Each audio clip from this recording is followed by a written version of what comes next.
Bonjour à tous et merci beaucoup d'être nombreux à être présents et merci pour cette description extrêmement flatteuse de mon travail. Euh, du coup, je vais vous présenter quelque chose à propos de la lumière, une sorte de euh, grande odyssée à travers la façon dont la lumière a évolué en tant que concept pour l'humanité. Je vais être très rapide au début à propos. Oh, excusez-moi. Donc voilà, en gros, le sommaire de ce que je vais vous présenter.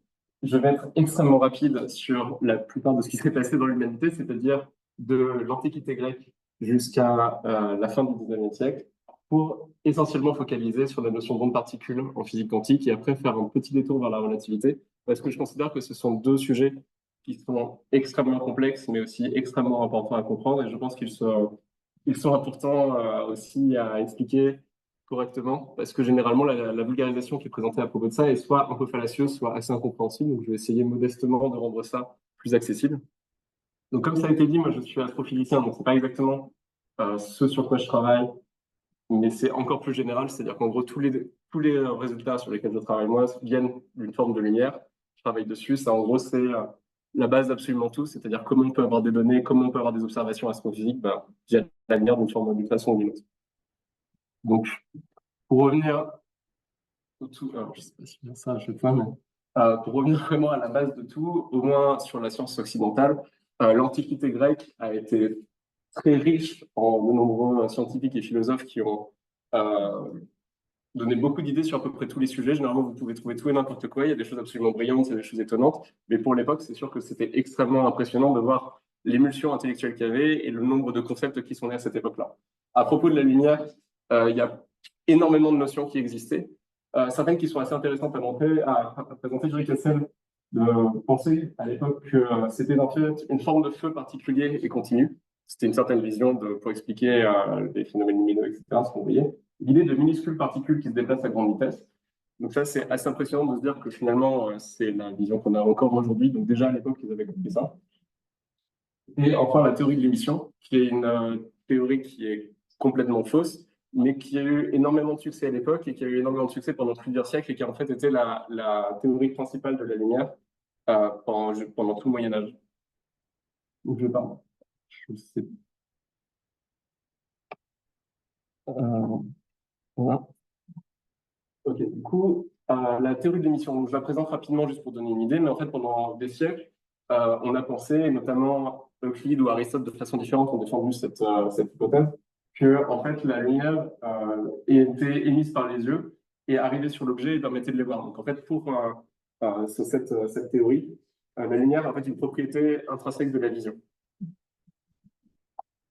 C'est autour de l'an 1000 que le scientifique Alhazen a réussi à déterminer méthodiquement un certain nombre de résultats sur la lumière qui sont en fait toujours d'actualité, à savoir que la lumière se déplace en ligne droite à une vitesse qui dépend du milieu et s'affaiblit avec la distance.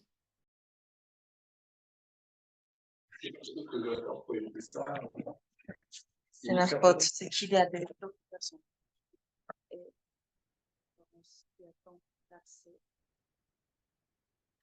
Recording in progress. Désolé. Il est en salle d'attente.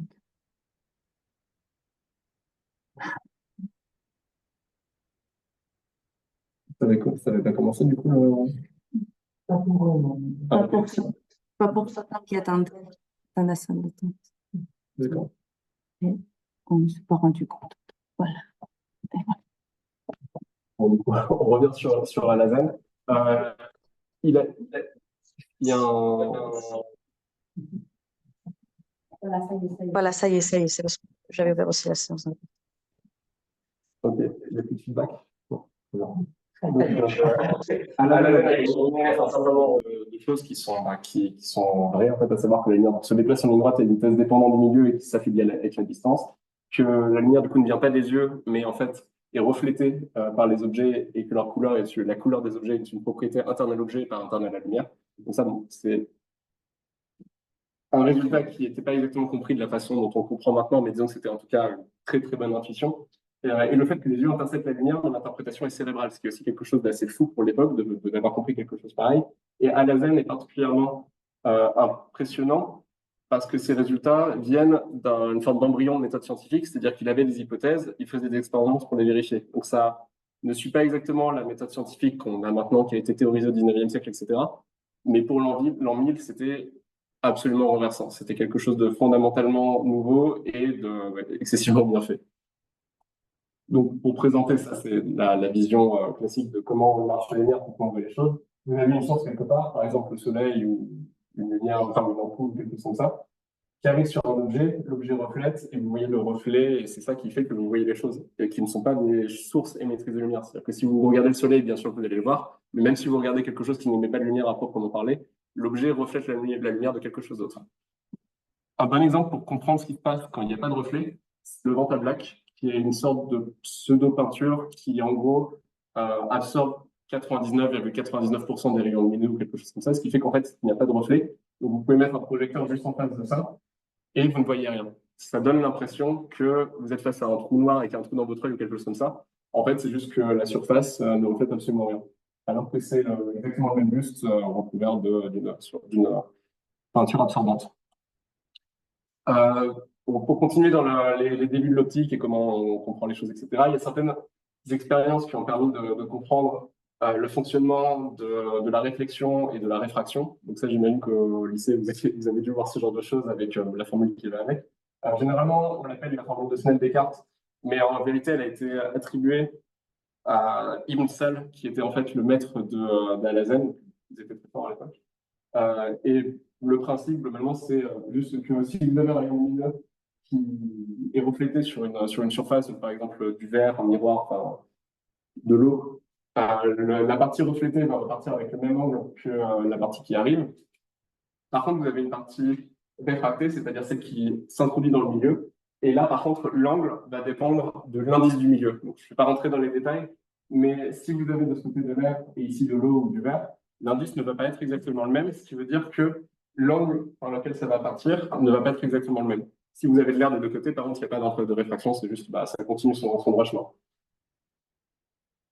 Ah, c'était intéressant parce que donc, on a compris cette relation à cette époque-là et ça a été mis en pratique au XVIIe siècle à partir du moment où Descartes a vraiment formalisé les choses de façon géométrique. C'est en fait ce qui explique pourquoi, quand vous avez des lentilles, euh, vous avez les rayons lumineux qui sont déplacés. C'est-à-dire qu'il y a un angle d'incidence qui est créé par le fait que la lentille n'est pas parfaitement droite, qui fait que vous avez après un angle de réfraction qui est légèrement différent parce que c'est des milieux différents entre l'air et le verre, et après ça part dans différentes directions. Donc en fait, les lentilles, c'est quelque chose qui existait déjà depuis l'Antiquité. Je crois qu'on n'est pas complètement sûr à quoi ça leur servait. Ce qu'on sait, c'est que c'est à partir du moment où les lois de la réfraction ont été réellement comprises qu'on a pu s'en servir de façon volontaire pour créer des choses comme des télescopes. Donc je ne vais pas non plus m'appesantir là-dessus, mais là, c'est pas les débuts de l'astrophysique parce qu'il y avait déjà beaucoup de savoir, mais disons que c'est les débuts des observations très précises parce qu'on avait enfin un outil qui permettait de mieux voir ce que l'œil humain est capable de faire, ce qui a été réellement une révolution philosophique et technologique, scientifique, philosophique et technologique, qui a été permise justement par la compréhension des lois de la réfraction. De la même façon, bon, j'ai pris celle-là parce que c'est mieux qu'un vrai prisme, mais au XVIIe siècle, dans la même époque, à peu près, Newton a compris que l'arc-en-ciel était en fait la décomposition de la lumière blanche. Donc c'est basé sur exactement le même principe, c'est-à-dire que vous avez, donc lui il l'a fait avec des prismes, exactement comme la pochette d'un fait de Meaux. Vous avez un prisme du coup en vert, un certain angle d'incident, du coup vous avez un angle de réfraction qui est différent, vous avez la même chose de votre côté. Et en fait ce qui se passe, c'est que la lumière blanche étant la somme de toutes les couleurs visibles pour l'œil humain, chaque couleur a une façon différente de se comporter face aux indices des milieux. Et du coup, un angle de réfraction un tout petit peu différent, ce qui permet en fait de décomposer la lumière blanche en les différentes couleurs qui sont à l'intérieur.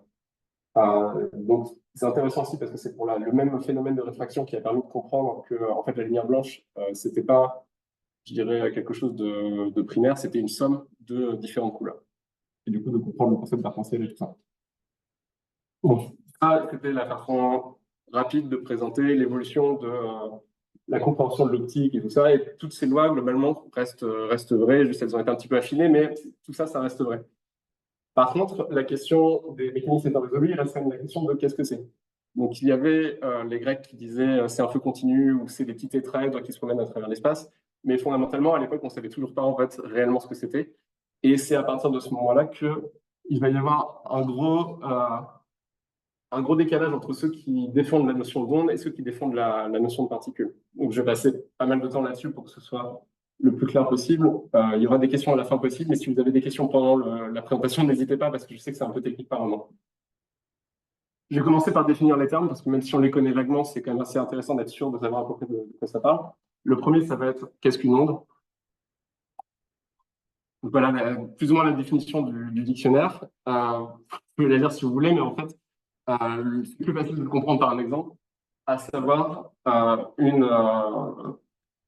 vagues dans l'eau. Si vous jetez un caillou dans une mare et que vous voyez les petites vagues qui partent, les vagues que vous voyez se déplacer et s'éloigner au fur et à mesure du centre, c'est pas les mêmes particules qui partent au fur et à mesure. Les particules, leur façon de bouger, ça va être de haut en bas, mais elles vont pas réellement s'éloigner. Ce qui s'éloigne, c'est la déformation. Donc en fait, cette déformation, elle se propage à travers le milieu, mais les particules elles-mêmes, elles restent plus ou moins à leur place. Et en fait, l'onde, c'est cette déformation. C'est-à-dire que c'est pas la matière qui se déplace, c'est la déformation elle-même.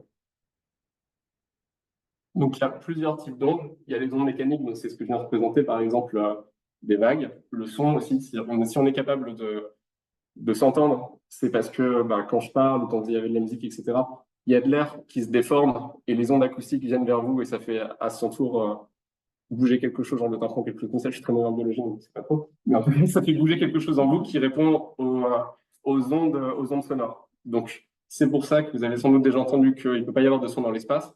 Dans l'espace, il n'y a pas suffisamment, enfin, globalement, c'est du quasi vide. Du coup, il n'y a pas de possibilité de transmettre des sons. Par contre, il existe d'autres types d'ondes, dont je vais plus parler après, mais je suis obligé d'introduire pour la définition, qui sont les ondes électromagnétiques et qui, elles, pour le coup, peuvent se propager dans le vide. Là, l'oscillation, c'est pas un milieu à proprement parler, c'est l'oscillation des champs électriques et magnétiques. Ça, je vais pas rentrer dans le gros du sujet électrique et magnétique parce que c'est complexe, mais en tout cas, l'idée, c'est que c'est aussi une oscillation qui peut se produire sans qu'il y ait déplacement de matière. Un dernier exemple, c'est ondes gravitationnelles, ça je vais en parler à la fin, c'est un petit peu plus complexe. Euh, voilà du coup à quoi ça ressemble une onde quand on la représente physiquement. C'est des vagues. Et il y a deux grandeurs qui sont importantes pour le définir, l'amplitude et la longueur d'onde. La longueur d'onde, du coup, c'est l'espace entre deux pics, donc l'espace en mètres, c'est-à-dire vraiment, c'est comme c'est une déformation, vous pouvez juste mesurer. Cette longueur, vous pouvez aussi la définir comme étant une période, c'est-à-dire la loupe avance, la durée si le truc est en train d'avancer comme ça, la durée qui se passe entre deux pics qui arrivent au même endroit, ou une fréquence, c'est-à-dire l'inverse de la période. J'ai parlé des trois parce qu'en fait, les trois sont complètement équivalents. Donc, longueur d'onde, période et fréquence décrivent exactement la même grandeur. Et selon le milieu de la physique auquel vous vous intéressez, vous allez utiliser l'un ou l'autre. C'est-à-dire que généralement, quand vous travaillez en optique, vous parlez de longueur d'onde. Quand vous travaillez en radio, ce genre de choses, vous parlez de fréquence. Mais fondamentalement, c'est toujours la même grandeur. Celle qui est différente, c'est l'amplitude. En fait, c'est la hauteur de ces vagues. Et ça caractérise l'intensité du signal. C'est-à-dire que euh, si on revient à la musique ou le son, etc., si vous faites un La, ça va toujours être la même longueur d'onde, parce que c'est toujours la même note. Par contre, vous avez, selon à quel point vous tapez fort sur l'instrument qui fait le La, vous allez avoir l'amplitude qui va changer. Donc voilà en gros les deux grandeurs importantes pour décrire une onde. Et, ok, bon.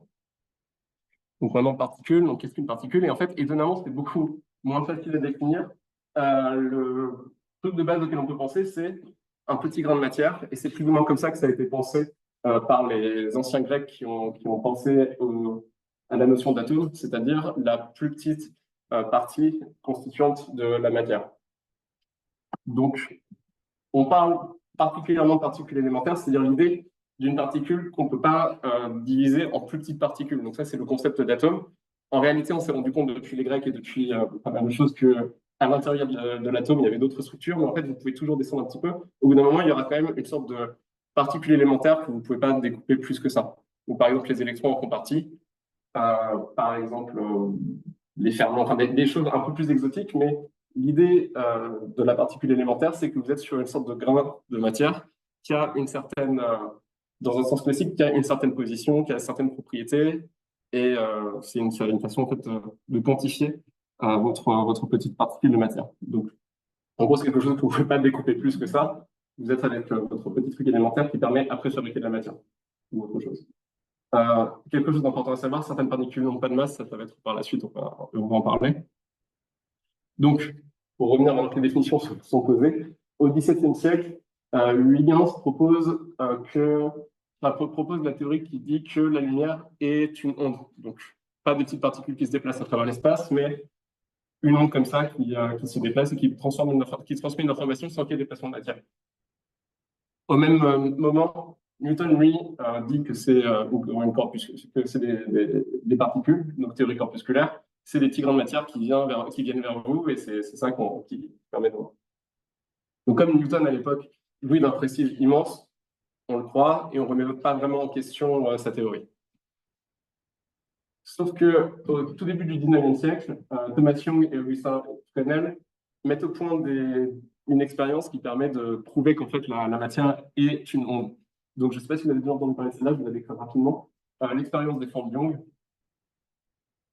Là, je le fais avec un laser. Évidemment, à l'époque, ils ne l'ont pas fait avec un laser, mais c'est beaucoup plus facile de comprendre avec un laser. Le principe est que vous avez un petit mur avec des fentes extrêmement fines et propriété de la lumière, si c'était des particules, ça devrait aller en ligne droite, a priori, peut-être être bloqué par le petit mur, mais globalement, vous devriez juste voir un gros point rouge.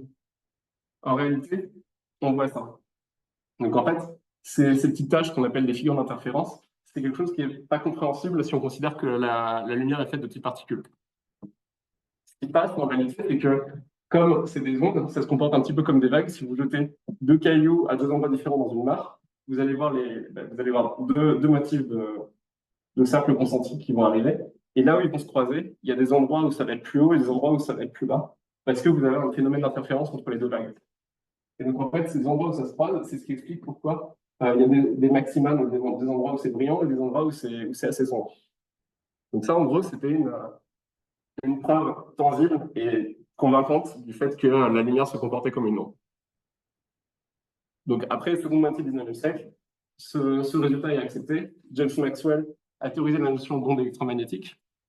Et ça, en fait, le truc un petit peu génial, c'est qu'en fait, la lumière que nous, on voit en tant qu'humains, c'est juste une toute petite partie de quelque chose de beaucoup plus large qui s'appelle le rayonnement électromagnétique et qui va en fait des rayons gamma aux ondes radio.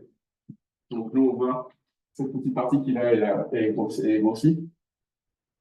Et pour donner quelques idées, en fait, tout ça, c'est le même type de rayonnement, c'est-à-dire électromagnétique, mais avec différentes longueurs d'onde. Le milieu, c'est ce qu'on voit. Il y a les UV, il y a les rayons X, les rayons gamma, les infrarouges, les micro-ondes et après les ondes radio. Et tout ça, c'est du rayonnement électromagnétique. Donc en fait, quand on parle de lumière visible, donc, ce que nous on voit, c'est en fait en partant du principe qu'on est un humain, donc on décrit ça comme étant un œil humain. En réalité, il existe d'autres capteurs qui peuvent être sensibles à d'autres longueurs d'onde, par exemple les capteurs infrarouges, qui en fait voient aussi du rayonnement électromagnétique, mais ils ne voient pas exactement la même partie du rayonnement électromagnétique. Donc là, je vais faire juste une petite parenthèse sur ce truc-là que j'avais montré, à savoir qu'il y avait source, lumière, enfin, rayonnement reflété, etc. On peut se demander la source, comment elle produit la lumière. Et en fait, ce qui est intéressant, c'est que les sources peuvent produire de la lumière donc, par des procédés assez complexes, chimiques ou radioactifs, ou physiques, il y a pas mal de possibilités. Mais ce qui est intéressant, en fait, c'est que ces procédés gardent la signature du procédé d'émission. Donc, quand on s'intéresse, par exemple, à une étoile en astrophysique ou à d'autres, il y a beaucoup de procédés qui peuvent produire de la lumière. Vous avez l'information de quel constituant a pu créer cette lumière. Par exemple, si vous regardez le spectre d'émission d'hydrogène, il ne va pas créer un spectre comme le Soleil qui a pour tout l'arc-en-ciel. Vous allez avoir juste certaines bandes. Et en fait, ces mécanismes, ça permet d'étudier des sources lumineuses, notamment en astrophysique.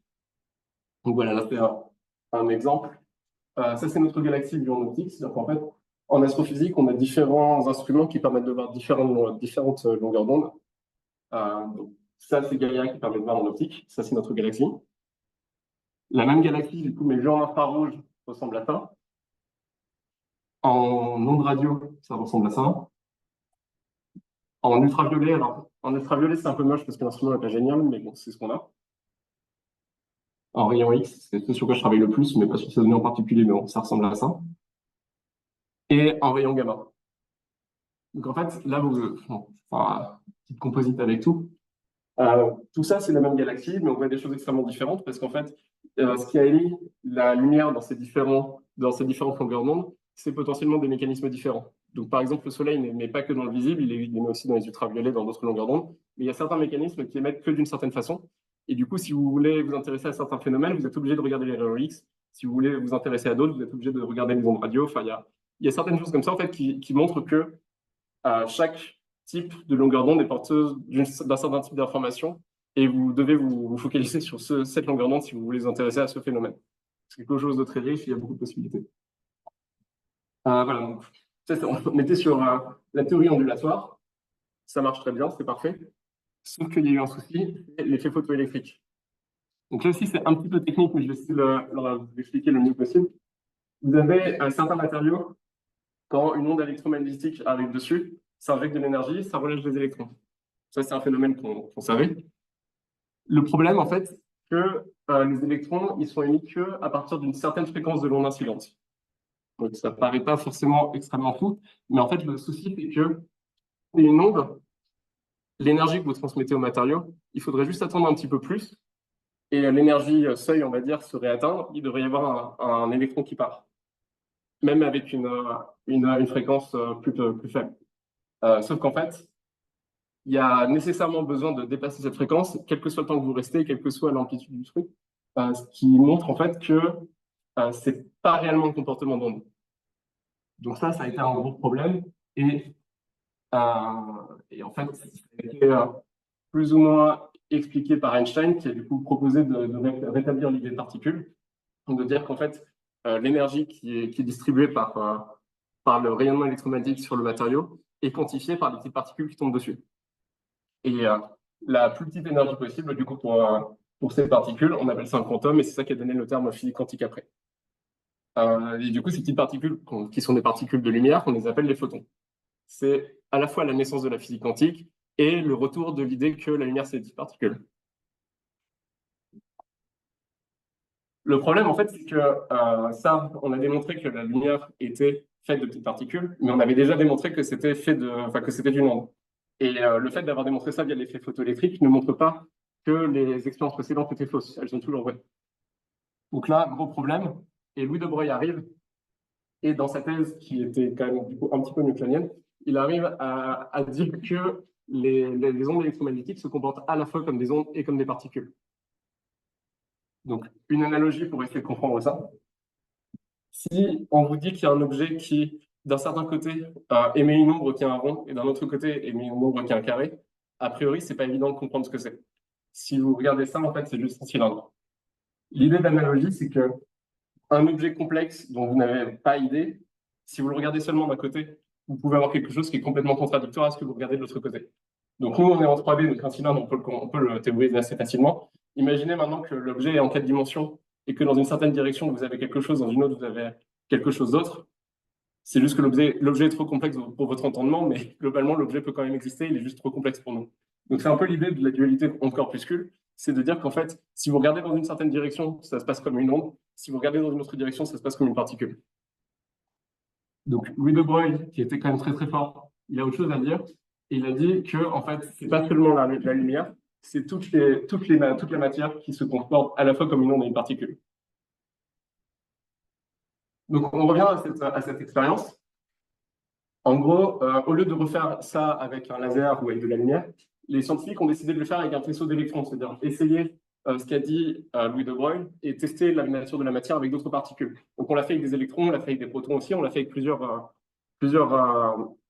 différents types de particules. Et en fait, à chaque fois, ça marche. Louis de Broglie a bien raison, la matière se comporte à la fois comme une onde et comme une particule. Là où ça devient un petit peu ésotérique, en fait, c'est que avec avec les photons, on ne peut pas vraiment envoyer les particules l'une après l'autre. En tout cas, on ne pouvait pas à l'époque. Maintenant, je pense qu'on ne peut pas non plus, mais je ne suis pas bien sûr. Avec les électrons, on peut. Donc, les scientifiques ont fait un test que, au lieu d'envoyer un faisceau d'électrons, donc plein d'électrons à la fois, ils ont envoyé les électrons l'un après l'autre avec, je ne sais pas, quelques secondes entre les deux. Donc, l'idée, quand vous faites ça, vous avez votre petit électron qui se promène, il arrive sur l'écran. Le truc, en fait, c'est que s'il fait ça, a priori, il n'a pas de raison de montrer des figures d'interférence parce qu'il est tout seul, donc il va interférer avec personne, en gros. Quand vous avez un faisceau, vous pouvez vous dire, d'une façon ou d'une autre, il se tape les uns les autres, ou il se passe quelque chose, ça s'appelle une interférence. En fait, ce qui est fou, c'est que même quand on fait avec un seul, qu'on attend un peu, qu'on le refait avec un seul, on voit ça qui apparaît. Il y a toujours des figures d'interférence qui apparaissent. Et ça, c'est quelque chose qui est philosophiquement assez phénoménal et scientifiquement aussi. C'est qu'en fait, ça donne l'impression que l'électron, qui passe forcément d'un côté ou de l'autre, sait qu'il y a une autre fente. Ce qui est a priori pas possible. C'est-à-dire que s'il passe d'un côté, il n'est pas censé savoir qu'il y en a une autre. Donc il y a plein d'autres possibilités qui ont été envisagées, notamment peut-être que l'électron passe des deux côtés à la fois ou quelque chose de mystique comme ça qui se passerait. Donc ils ont eu voilà, les différentes questions qui se posent. Ils ont eu une idée qui est plutôt logique, c'est mettre un capteur de chaque côté, envoyer un électron et voir ce qui se passe en fait, voir est-ce que les deux capteurs vont biper, est-ce qu'il y en a aucun qui va biper, est-ce qu'il y en a un seul, enfin en gros essayer de comprendre ce qui se passe et comment l'électron sait que il y a deux fentes. Et en fait, quand on fait ça, voilà, ça touche l'écran du coup, j'ai oublié que j'avais autant de slides. Donc du coup, il recommence plusieurs fois et en fait, quand on fait ça, on ne voit pas de figure d'interférence. Et donc là, c'est la magie, c'est qu'à partir du moment où vous mettez un capteur pour savoir de quel côté passe l'électron, vous ne voyez plus la même chose que quand il n'y avait pas de capteur. Donc c'est une des énormes conclusions de la physique quantique, c'est que l'observateur influe sur l'expérience. Et c'est pas une. Là, je veux vraiment insister sur le fait que c'est pas une façon de parler. C'est-à-dire, c'est pas comme, je sais pas, vous faites une expérience de bio et sans faire exprès, vous faites tomber un truc, genre vous toussez dans la soupe et genre il y a quelque chose qui se produit. Là, c'est pas une erreur. C'est-à-dire que c'est une propriété intrinsèque de la physique quantique de dire que l'observateur influe sur l'expérience. Si vous n'observez pas, c'est-à-dire que si vous n'avez pas de capteur, vous avez des figures d'interférence. Si vous mettez un capteur, il n'y a pas de figure d'interférence. Et là, ça s'explique, c'est un petit peu technique, mais c'est très important. C'est qu'en fait, en physique quantique, la vitesse et la position d'une particule ne sont pas des quantités déterministes. C'est-à-dire que vous ne pouvez pas savoir à la fois parfaitement où un électron se trouve et comment, enfin, qui disait s'il avance. Il y a une fonction d'onde qui décrit la densité de probabilité, c'est-à-dire qu'en fait, l'électron n'est pas à un endroit précis. L'électron peut être n'importe où avec une certaine probabilité. Et en fait, c'est à partir du moment où vous observez l'électron qui se fige quelque part et que cette probabilité se réalise. Donc, pour donner un petit peu l'idée, si vous avez, je sais pas, genre une pièce, vous lancez une pièce, avant de la lancer, vous avez une chance sur deux que ce soit pile, une chance sur deux que ce soit face. En potentialité, c'est pile ou face, c'est l'un ou l'autre. Pour l'instant, vous n'avez pas fait le test. À partir du moment où vous faites le test, c'est l'un ou l'autre. Globalement, l'électron, c'est pareil. Vous savez qu'il est quelque part, mais vous ne savez pas précisément où il peut être. N'importe où à la fois. Et en fait, c'est pas juste que vous ne savez pas où il est, c'est que factuellement, il est nulle part. C'est à partir du moment où vous le testez que ça le cristallise quelque part, en quelque sorte. Ça réalise la fonction. Donc, ça, c'est ce qu'on appelle le principe d'incertitude d'Heisenberg, le fait que ce ne soit pas figé à un endroit en particulier. Donc, pour expliquer un petit peu, du coup, pourquoi ça se comporte comme une onde quand on n'observe pas, en fait, la fonction, cette probabilité qu'on appelle fonction onde, on l'appelle fonction onde parce qu'elle se comporte comme une onde. En fait, ça, maintenant, c'est plus des vagues, c'est plus des choses comme ça. Ça, c'est juste des probabilités. En fait, là où c'est blanc, c'est là où l'électron a le plus de chances de se trouver. Là où c'est noir, c'est là où il a le moins de chances de se trouver. Donc, en gros, l'électron est nulle part, mais il peut être n'importe où là-dessus avec une certaine probabilité. Donc, plus c'est noir, ça, par exemple, globalement, il a beaucoup de chances d'être là. Il a beaucoup de chances d'être sur un écran blanc. Donc, en fait, cette probabilité qui se comporte comme une onde donne une probabilité sur l'écran qui est comme ça. Donc, en fait, quand vous la réalisez, c'est-à-dire quand vous envoyez les électrons, bah, au bout d'un moment, il tape le truc avec cette probabilité-là. Donc, comme vous lancez une pièce, bah, une chance sur deux, eux, ils ont leur maximum de chances d'être sur les figures d'interférence. À partir du moment, par contre, où vous réalisez l'électron, c'est-à-dire à partir du moment où vous l'observez, la figure de probabilité disparaît parce qu'en fait, il est quelque part seulement. Et à partir du moment où il est quelque part, il n'y a plus le fonctionnement d'onde qui était dû à la probabilité. Il y a juste, bah, il est là, en fait. Et quand il est là, on revient à quelque chose de plus classique, c'est-à-dire qu'il ne peut pas savoir qu'il y a une autre fente. Donc, il fait juste son trajet normal. Et c'est là, en fait, que il y a ce concept fondamental de la physique quantique, qui est que l'observation agit sur l'expérience dans le sens où l'observation fait réaliser le potentiel de l'électron qui est quelque part. Donc, je reviens à cette analogie. Encore une fois, la lumière, c'est un objet extrêmement complexe, qui est difficile, je pense, pour un humain de conceptualiser. En tout cas, à notre génération, c'est pas évident. Mais vous pouvez en tester différentes propriétés. Si vous testez dans une certaine direction, c'est-à-dire si vous avez juste les fentes, vous testez une certaine propriété, vous avez une propriété d'ombre. Si vous testez une autre propriété, c'est-à-dire vous mettez les capteurs, vous testez une autre propriété de la lumière, vous avez une autre information. En fait, la lumière, c'est l'un et l'autre, c'est-à-dire c'est ni l'un ni l'autre, c'est quelque chose de plus complexe qui a les deux comportements selon comment vous regardez. Donc en gros, c'est notre cylindre, sauf que c'est un cylindre qui est un peu plus dur à conceptualiser qu'un cylindre. Maintenant, du coup, un petit mot sur la vitesse de la lumière, qui est un autre élément assez fondamental et assez révolutionnaire dans la façon de comprendre la lumière. Donc la lumière, encore une fois, c'est de façon générale, c'est les ondes électromagnétiques, c'est pas juste la lumière visible. Ça se comporte effectivement comme une onde, comme une particule. Par contre, ce qui est important, c'est que excusez-moi, bon, je sais plus parce que je suis en train de dire, c'est pas très important. Le truc qui change pas, en fait, c'est que sa vitesse dans le vide reste constante. Donc ça, vous l'avez sans doute déjà entendu parler. Entendu parler de ça, c'est 300 km par seconde, donc 300 000 km par seconde, donc très rapide. Le soleil, ça met 8 minutes à nous éclairer, en gros, et alors qu'il est très loin. Et en fait, ce qui est intéressant avec ça, c'est que du coup, la vitesse de la lumière n'est pas infinie comme on l'a cru pendant un certain moment. Il y avait déjà les Grecs qui avaient compris que c'était fini. On avait déjà des calculs à partir de, je sais pas, je crois, 17e siècle sur la vitesse de la lumière, tout ça. Mais en fait, ça, c'est quelque chose qui est resté. On sait que la vitesse de la lumière dans le vide est de 300 000 km par seconde. La révolution qu'il y a eu, c'est de comprendre qu'elle était constante. Pour ça, je vais expliquer un peu ce que ça veut dire. Tu as une expérience extrêmement basique. Si vous avez deux véhicules, donc deux voitures qui se croisent, vous êtes dans le véhicule 1, pour vous, la voiture 2, elle va à la vitesse V1 plus V2, parce que genre, vous avancez, donc vous avez l'impression que la voiture à côté, elle avance plus vite. Donc ça, c'est pas quelque chose d'assez basique. Et ce qui est fou, c'est que pour la lumière, c'est pas le cas en fait. C'est-à-dire que si vous êtes dans un véhicule V1, donc il y a la lumière qui avance du coup avec la vitesse C à côté de vous, on va dire que votre voiture va pas dans le vide. En fait, vous devriez trouver V1 plus C, et en fait, vous trouvez C. Et encore une fois, là, c'est quelque chose de fondamental. C'est pas que la voiture, elle va à 1 km/h, elle va à 300 000 km par seconde. Donc, du coup, il y a une grosse différence. C'est qu'en fait, c'est exactement C. Même si vous avez une voiture très rapide qui va à la moitié de la vitesse de la lumière, vous voyez quand même exactement C comme réponse.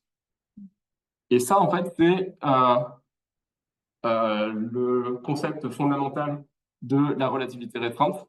Donc, que Einstein a aussi à trouver. Il est quand même à la base des deux de façon différente. Et c'est en fait de dire que la vitesse de la lumière est constante quel que soit le référentiel.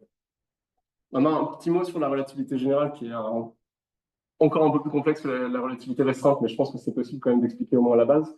En fait, à partir du moment où vous avez la lumière qui est constante quel que soit le référentiel, vous avez quelque chose de fondamentalement contradictoire avec la vision classique de la physique. C'est-à-dire que dans la vision classique de la physique, si vous avancez dans une direction opposée à la lumière, comme j'ai montré, vous avez une vitesse différente. Donc en gros, ce que Einstein a compris grâce à ça, c'est qu'en fait, notre espace, enfin notre univers, ne peut pas se comporter purement de façon tridimensionnelle, sinon il y aurait forcément un paradoxe avec cette histoire de vitesse.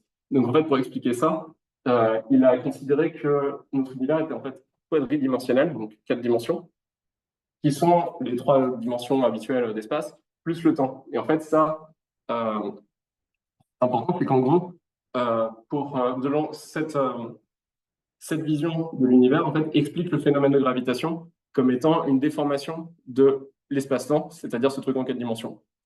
Donc, en fait, la gravité générale, la relativité générale, c'est une vision purement géométrique de l'univers, mais au lieu de le voir comme étant en 3D, c'est en 4D. Donc, c'est de la géométrie en 4 dimensions.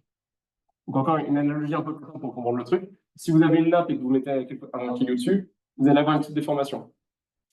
Voilà, représenté par ça. Imaginez que la nappe, au lieu d'être en 2 dimensions, elle est en 4 dimensions. Donc, c'est genre les trois spatiales plus le temps. Et en fait, c'est l'explication de la gravitation d'après la relativité générale. C'est-à-dire qu'en fait, la masse d'un objet, comme la Terre, déforme le continuum espace-temps qui est les 4 dimensions mélangées. Donc, ça explique aussi pourquoi il y a une déformation quand la lumière passe à côté d'un objet lourd, en fait, elle est déviée. Même si sa vitesse reste constante, elle reste constante dans le référentiel de l'univers. Mais comme vous avez cette déformation, vous avez l'impression en fait que le truc qui est ailleurs s'est dévié par la masse parce qu'il y a cette déformation de la map en fait de la nappe qui dévie les rayons lumineux. Et les trous noirs, c'est des objets complexes, mais vous pouvez les voir du coup en gardant la même analogie comme un trou dans la nappe en quelque sorte. Et enfin, très petit mot sur les ondes gravitationnelles. Ça a été observé pour la première fois il y a très peu de temps, mais c'était prévu justement par la théorie d'Einstein. C'est qu'en fait, quand vous êtes dans cette nappe qui du coup est en 4 dimensions, que vous avez des objets qui bougent à l'intérieur, c'est logique d'avoir des formes d'oscillation, donc des ondes. Et en fait, quand vous avez quelque chose de très brutal qui se passe, par exemple deux trous noirs qui se rentrent dedans, c'est un événement qui est tellement énorme que les ondes gravitationnelles, c'est-à-dire la déformation de cette nappe, vont être suffisamment intenses pour que vous puissiez les observer même sur Terre. Donc ça, en fait, c'est quelque chose qu'on a observé pour la première fois vraiment très récemment et qui confirme encore une fois les théories d'Einstein, en tout cas sur ces aspects-là. C'est qu'effectivement, cette nappe quadridimensionnelle, elle se déforme quand il y a un événement violent qui se passe à l'intérieur. Et du coup, bon, j'ai fini la partie présentation physique et je vais faire un très petit à côté à la fin. Personnellement, comme je l'ai dit, je suis astrophysicien, donc je ne travaille pas exactement directement sur ces sujets-là qui sont très théoriques. Euh, mais je considère que c'est les sujets qui sont les plus importants à essayer de vulgariser et à essayer de présenter au grand public, en partie parce que c'est passionnant, et en partie aussi parce que pour moi, c'est des révolutions philosophiques aussi, qui ne sont pas juste scientifiques, des révolutions philosophiques, parce qu'en fait, ça implique des résultats et une vision de l'univers ou de la réalité qui sont complètement différentes de ce qu'on pouvait imaginer jusqu'à la fin du 19e siècle. C'est-à-dire que jusqu'à la fin du 19e siècle, on pensait en gros qu'on avait plus ou moins expliqué toute la physique avec absolument tous les phénomènes, avec la dynamique newtonienne et ce genre de choses. Et il restait juste deux petits problèmes. Et les deux petits problèmes ont donné, il y avait l'effet photoélectrique qui a donné la physique quantique, et il y avait un truc avec des planètes qui a donné la relativité. Donc en fait, c'est quelque chose qui montre que l'état des connaissances humaines, même quand on pense presque tout savoir, on a l'impression que nos théories sont si bonnes qu'elles décrivent quasiment tout, et les petits bouts qui restent peuvent potentiellement être des révolutions fondamentale. Et pour l'instant, la physique quantique et la relativité tiennent, c'est incroyablement juste les résultats qui sont prédits. Mais évidemment, c'est pas parfait, il y a encore des petits trous. Et peut-être qu'on va être capable de combler ces petits trous, peut-être qu'on va pas être capable. En tout cas, il y a toujours la possibilité que les choses changent d'une façon complètement inenvisageable pour notre époque. Donc c'est quelque chose, moi, je trouve, qui est intéressant à pas mal de niveaux, et notamment genre, le fait de considérer que l'observateur influe réellement sur l'expérience, c'est pour moi une révolution philosophique qui remet en cause pas mal de choses qu'on pense savoir sur la réalité. Le dernier petit mot, du coup, pour moi, euh, une notion qui est assez importante, c'est celle de zeitgeist ou d'esprit du temps. J'ai présenté de façon assez rapide l'évolution dans l'histoire d'un concept, mais en fait, il n'y a pas que la physique qui avance, il y a absolument toutes les sciences, tous les arts, toutes les pensées, toutes les philosophies, tout est plus ou moins mélangé.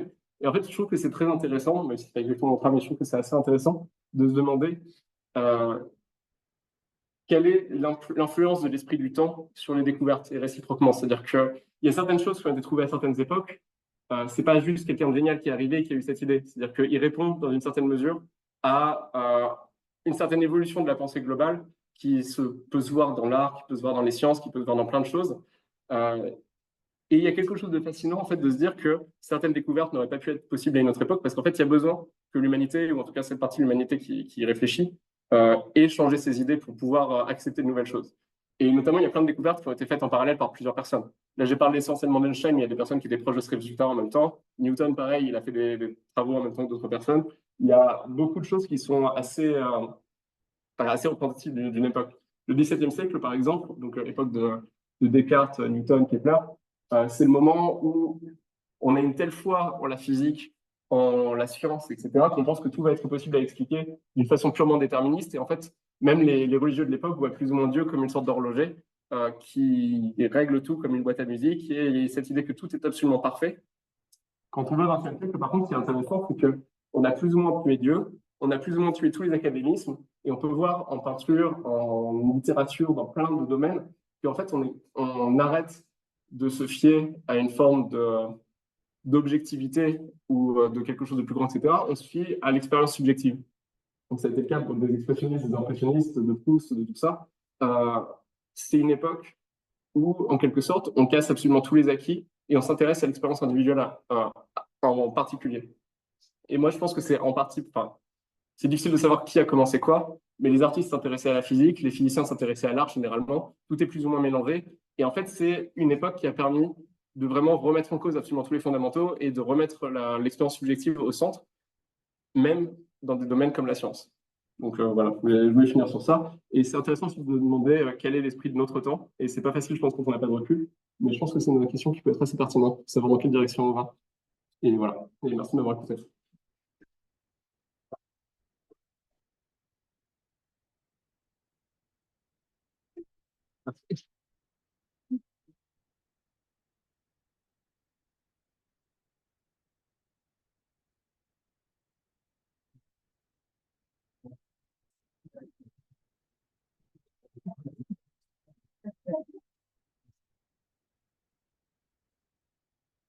C'est parfait. C'est parfait. On va un peu, c'est pour merci. Je vois qu'il y a une question dans la salle. Okay, je vais en prendre. Ouais. Ouais. Mais donc, un trou de verre, c'est quoi? Un trou de verre, c'est théorique pour l'instant. En fait, la théorie qui est. Le trou noir aspire ce qui arrive dedans. C'est-à-dire qu'en fait, vous avez ce trou dans la nappe, c'est une façon de vulgariser le truc, mais c'est exactement l'idée. C'est-à-dire que c'est une singularité où les lois habituelles, à partir d'un certain moment, les lois habituelles ne s'appliquent plus. En fait, vous êtes juste dans l'inconnu total, où les lois de la physique ne s'appliquent plus. Ça aspire les choses. C'est dans ce sens-là. Un objet théorique, c'est des trous blancs, c'est-à-dire quelque chose qui renverrait les informations qui ont été aspirées par le trou noir. Le trou de verre, ce serait ce qui relie les deux. Mais en fait, les trous blancs, on n'a pas prouvé que ça existait. Du coup, les trous de verre non plus. En fait, le trou de verre, c'est plus ou moins l'idée de ce qu'il y a après le trou noir, mais c'est théorique. Enfin, c'est même pas que théorique, c'est-à-dire que c'est plus ou moins de la science-fiction, mais c'est de la science-fiction dans le sens où c'est pas une idée débile du tout et potentiellement ça existe. C'est juste que pour l'instant, on n'a même pas idée de comment tester en fait et vérifier que ça existe. Tout ça. Une autre question là. Parfois, on dit en physique que c'est impossible de pouvoir dépasser la vitesse de la lumière. Est-ce que ce ne sera pas possible un jour de pouvoir la dépasser? Non, alors c'est.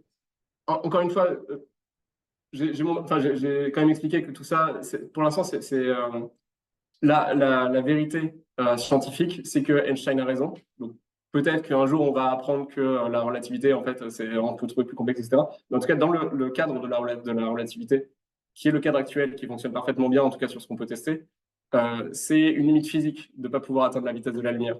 C'est-à-dire que ce n'est pas une question de technologique, de si vous avez un plus gros moteur, vous pouvez l'atteindre. En fait, c'est vraiment une limite physique où c'est impossible, d'après cette théorie, de l'atteindre. Et en fait, c'est un peu dans les deux sens. C'est-à-dire que si vous allez moins vite que la lumière, vous pouvez aller accélérer autant que vous voulez, vous pouvez aller très très proche de la vitesse de la lumière, mais vous ne pouvez jamais atteindre cette vitesse. Si vous allez plus vite que la lumière, vous pouvez décélérer, mais vous ne pouvez jamais décélérer moins que la vitesse de la lumière. En fait, il y a deux domaines, il y a plus vite que la vitesse de la lumière, moins vite que la vitesse de la lumière. L'idée qu'il existe des particules qui vont plus vite que la vitesse de la lumière n'est pas prouvée, mais c'est théoriquement possible. Ce qui n'est pas possible, c'est de passer d'un état à l'autre. En fait, du coup, là, j'ai présenté le truc d'une façon facile avec la nappe, etc. En fait, si vous faites les calculs, c'est de la géométrie en 4 dimensions. Et il y a un certain nombre de choses qui interviennent. Et c'est une limite en fait, physique de quand vous faites réellement les calculs mathématiques. C'est-à-dire que c'est quelque chose qui, théoriquement, est un réel palier. Genre, c'est vraiment pas un palier technologique, c'est réellement juste pas possible. Dans le cadre de cette théorie, et encore une fois, il n'y a aucune raison d'en douter actuellement, mais je ne peux pas dire ce qui va se passer dans 500 ans. Donc, bon. Oui. Vous avez parlé de dans le cadre de la relativité, il y en a 4. Et en fait, c'est là que ça se complique potentiellement. C'est-à-dire que la relativité, c'est une théorie qui marche exceptionnellement bien sur tout ce qui est grande échelle. C'est-à-dire quand vous regardez les astres, les trucs comme ça. La physique quantique, c'est une théorie qui marche exceptionnellement bien quand vous regardez les petites échelles, c'est-à-dire les particules. Enfin, tous les phénomènes à très petite échelle, les photons, les machins. Entre les deux, il y a un certain nombre de choses qui ne sont pas exactement contradictoires, mais un peu paradoxales. Et en fait, on a du mal à faire le lien entre les deux. Dans le sens où l'une ne contredit pas l'autre, mais il y a des événements qui sont un peu étranges. Et en fait, on cherche encore, c'est pas exactement mon domaine, mais je sais qu'on cherche encore une façon d'unifier les deux. Et il y a eu plusieurs théories qui ont été proposées, la théorie des cordes, la théorie des supercordes, des choses comme ça, qui n'ont pas été démontrées, qui seraient des manières d'unir les deux. Et en fait, dans ces théories, certains postulent qu'il y a, je sais pas, 27 dimensions ou des choses comme ça.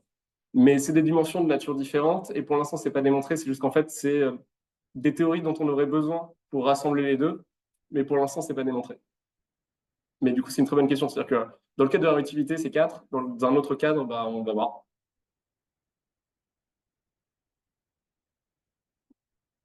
Ça fait 45 ans que je n'ai pas fait de physique, donc je passe la parole à la salle. Est-ce qu'il y a un outil qui permettrait de faire une recherche sur des outils qui permettrait de visualiser en quelle dimension de manière plus simple que de faire ces grands fragments? Bah, en fait, le problème, la limitation, c'est plus notre cerveau en tant qu'humain, quoi. C'est-à-dire que fondamentalement, les ordinateurs, tout ça, vous pouvez faire des calculs en 250 dimensions. Le problème de la visualisation, c'est qu'en fait, notre cerveau est pas fait pour ça. Donc, il y a des façons de vulgariser les choses, c'est-à-dire d'essayer de représenter les. Par exemple, si vous avez un carré, vous prenez deux carrés, vous reliez tous les points, ça fait un cube. Vous gagnez une dimension. Maintenant, si tu prends un deuxième cube et tu relis tous les points, tu as un hypercube. C'est un cube en 4 dimensions. Le problème, c'est que pour relier tous les points, il y a besoin d'une 4e dimension. Donc, en fait, quelle que soit la visualisation qu'on a, ce sera juste une forme de simplification de la réalité parce que nous, notre esprit n'est pas fait pour comprendre une chose pareille. On peut juste le comprendre en fait de façon théorique et des gens y arrivent mieux que d'autres, mais globalement, la représentation physique de la 4e dimension, en tant qu'espèce, je pense qu'on n'est pas vraiment optimaux pour ça.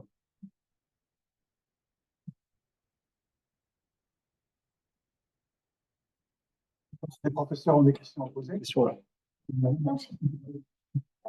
Merci beaucoup pour cette conférence et cette vulgarisation. Et en fait, ça m'a fait penser parce que moi, je fais les cours à mes élèves, mes étudiants de médecine sur des très, très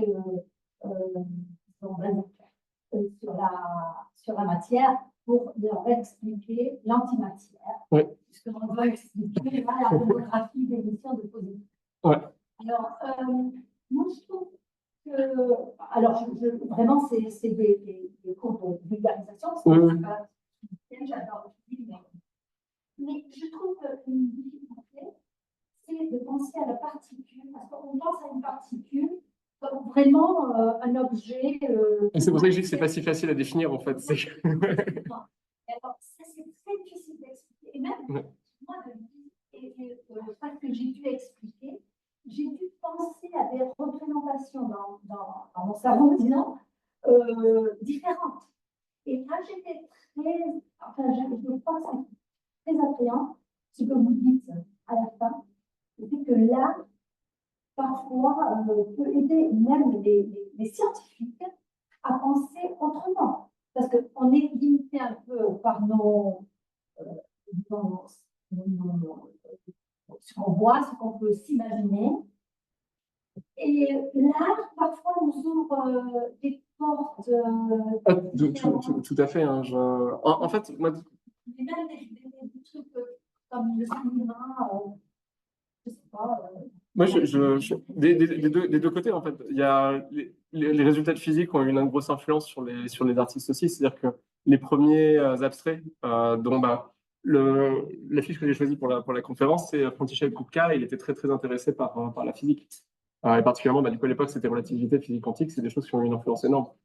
De façon générale, en fait, l'histoire de la physique, enfin, moi, c'est un peu la façon que je le vois. C'est pas du tout quelque chose d'accepter comme vision, c'est juste, d'une certaine façon, c'est une complexification au fur et à mesure de nos intuitions. C'est-à-dire que quand on a débuté en tant qu'humain, je sais pas, à essayer de comprendre les choses, globalement, tout était des sphères, quoi. C'est-à-dire que les Grecs, ils expliquaient tout avec des volumes très simples. Et au fur et à mesure, à force de mesures, puis à force d'instruments de plus en plus techniques, les différents résultats qu'on obtient, les différentes observations, montrent qu'en fait, les explications faciles ne suffisent pas, donc il y a toujours besoin de complexifier.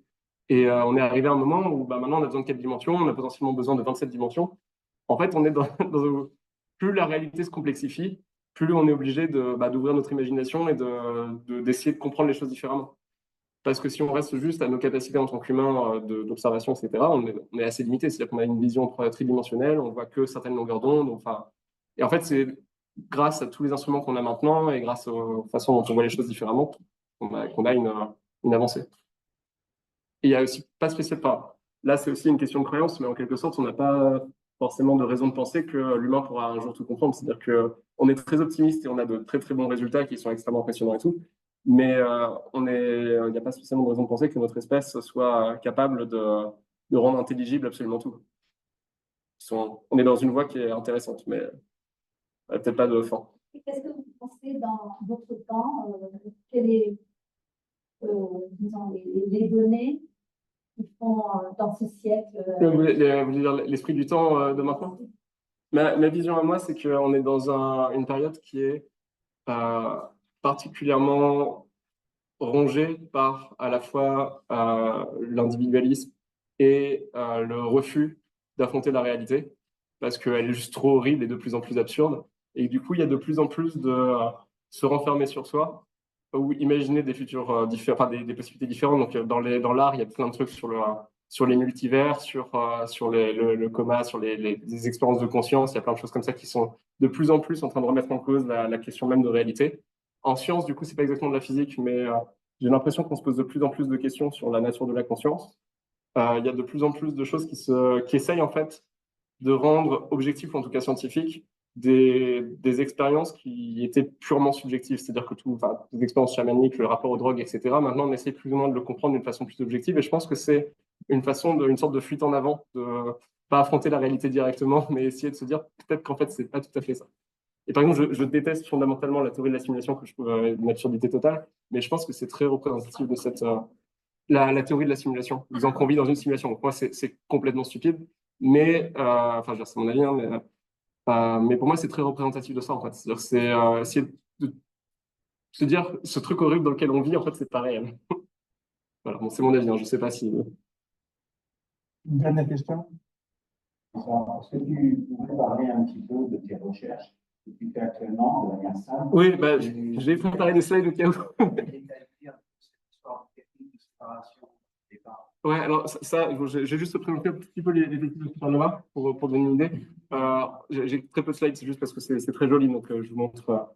Une supernova, en fait, c'est une étoile qui explose. Et c'est un phénomène qu'on ne connaissait pas avant.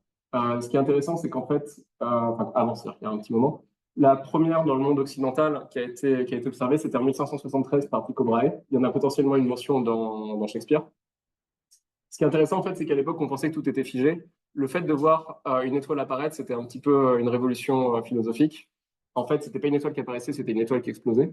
Ça, on l'a compris un peu plus tard.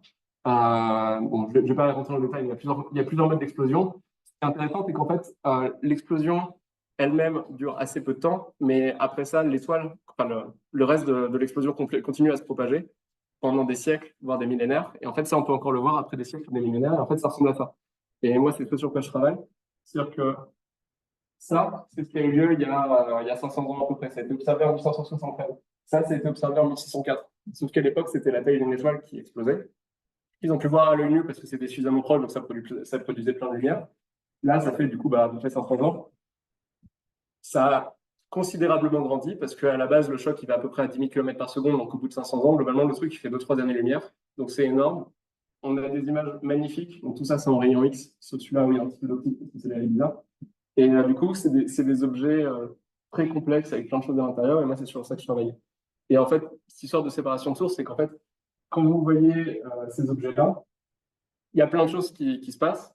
Il y a les matériaux de l'étoile, c'est-à-dire ce qu'il y avait à l'intérieur de l'étoile qui se propage à cause de l'explosion.